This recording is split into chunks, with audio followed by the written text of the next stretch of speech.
Part 2. Love Shack Trust. Sale proceeds. Where are you now? We have seen in Part 1 that in 2004, through the Love Shack Trust, Britney bought a house in Malibu, which she sold in 2007. In turn, she bought a house in Beverly Hills, Summit area, for $6,750,000, which was also owned by her Love Shack Trust. Britney still owned this house in 2008 at the time of the establishment of the conservatorship. With James and Wallet named as co-trustees of the Love Shack Trust, they asked the court for permission to sell it and buy another house in a more suitable location. They did rent a house in Calabasas, but didn't actually manage to sell the Summit Circle one until 2012.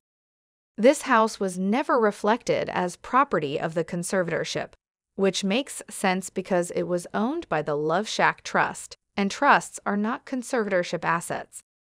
Peep the $2.8 million total assets Vivian referenced as Britney's only assets in 2008. All this while not including her business entities and the multi-million-dollar properties she owned at the time. Now back to the houses. But when the Summit Circle residence was sold, the sale was recorded as a conservatorship asset, probably because James and Wallet transferred the proceeds of the sale from the Love Shack Trust to the conservatorship. After selling Summit Circle, James and Wallet bought a new house in Thousand Oaks on Stafford Road. This purchase, though, was made directly by the conservatorship, thus it is reflected from the beginning as a conservatorship asset.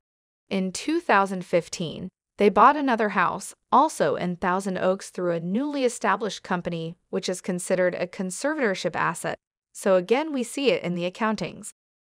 Meanwhile, they tried selling the Stafford house, which they managed to do 2 years later, in 2017.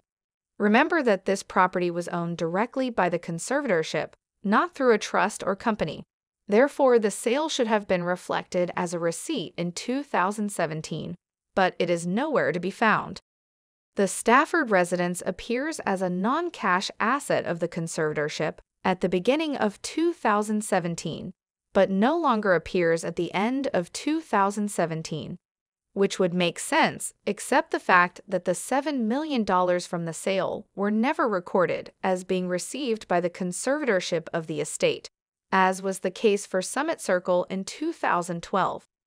Although in public property records we clearly see it was sold directly by James and Wallet as Britney's co-conservators at the time.